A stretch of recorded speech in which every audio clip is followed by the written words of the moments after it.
In diesem Video wollen wir uns einmal anschauen, wie man einen sogenannten Buy-Stop im Markt platziert.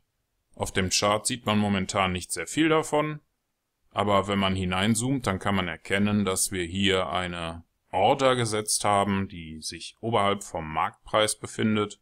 Und sobald hier der Preis diese grüne Linie kreuzt, wurde unsere Order ausgeführt und eine Position eröffnet. Und wir wollen uns jetzt einmal anschauen, wie man das mit MQL5 programmieren kann. Um das zu tun, klicken Sie im MetaTrader bitte auf diesen kleinen Button hier oder drücken die F4-Taste. Das ruft dann hier den Meta-Editor auf. Und hier klicken wir auf Datei, Neu, Expert Advisor aus Vorlage, Weiter. Ich vergebe hier mal den Namen Simpler Buy-Stop, klicke auf Weiter, Weiter und Fertigstellen. Jetzt können wir alles oberhalb der OnTick-Funktion hier löschen. Auch die 2 Kommentarzeilen kommen weg. Wir starten damit, dass wir hier die Datei trade.mqh importieren. Das geht mit dem Include-Befehl. Diese Datei ist Bestandteil von MQL5 und liefert uns vereinfachte Handelsfunktionen. Wir erstellen uns eine Instanz von der Klasse cTrade. Die bekommt den Namen Trade und wir werden sie später verwenden, um unseren Buy-Stop zu eröffnen. Zunächst ermitteln wir den Ask-Preis. Das geht mit der Funktion SymbolInfo-Double für das aktuelle Währungspaar auf dem Chart. Wir nutzen hier als zweiten Parameter Symbol-Ask. Wenn wir den einmal markieren und die F1-Taste drücken, dann lernen wir, dass wir damit das Kaufangebot ermitteln können.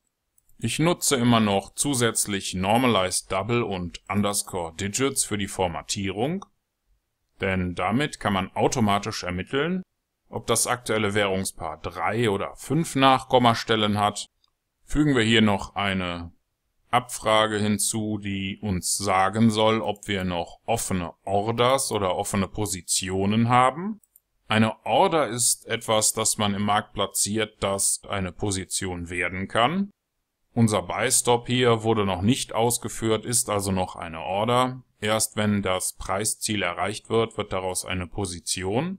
Und wir möchten nur dann eine Order eröffnen, wenn wir keine offenen Orders und keine offenen Positionen haben. Wenn das so ist, möchten wir unseren Buy-Stop setzen. Und das geht so. Wir nutzen trade.buyStop und übergeben eine ganze Menge Parameter hier.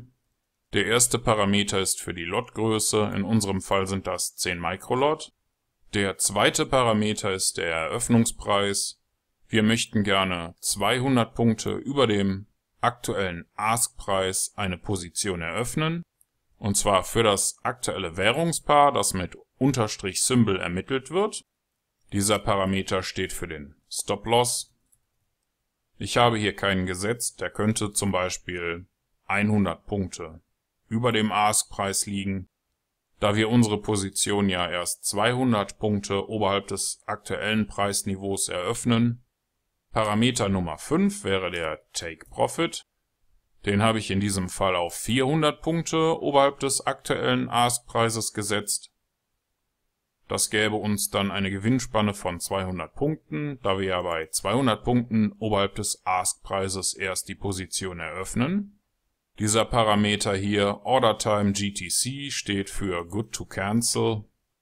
Wenn man den markiert und F1 drückt, dann lernen wir, die Pending Order bleibt gültig, bis sie manuell gelöscht wird. Man könnte auch OrderTime Day nutzen, wenn man eine Order nur innerhalb eines Handelstages setzen will. Die würde dann automatisch zum Tageswechsel gelöscht. Mit OrderTime Specified könnte man auch eine Ablauffrist setzen. In dem Fall würde man für den nächsten Parameter noch eine Ablaufzeit nutzen. Unsere Order wird aber so lange stehen bleiben, bis sie manuell gelöscht wird. Der letzte Parameter hier, 0 in Großbuchstaben, steht für einen Kommentar. Tatsächlich können wir das auch mal angeben. Es handelt sich um eine Textkette, also bitte die Anführungszeichen nicht vergessen. Und das war's auch schon. Wenn Sie soweit alles haben, dann können Sie hier auf Kompilieren klicken oder die F7-Taste drücken. Das hat hier ohne Fehler funktioniert und wenn das bei Ihnen auch der Fall ist, dann klicken Sie hier oben oder drücken Sie die F4-Taste, um in den MetaTrader zurückzukehren. Und im MetaTrader klicken wir auf Ansicht, Strategietester oder drücken die Tastenkombination STRG und R. Hier wählen wir jetzt die Datei simplerbystop.ex5 aus, markieren die Option für die Visualisierung und starten unseren Test. Und wenn Sie jetzt hier in das Chart hineinzoomen, dann dürften Sie sehen, dass der Buy-Stop oberhalb des aktuellen Ask-Preises platziert wurde. Und Sie haben in diesem kurzen Video gelernt, wie man das automatisch für MetaTrader 5 programmieren kann. Und Sie haben das selbst getan mit diesen paar Zeilen hier in MQL5.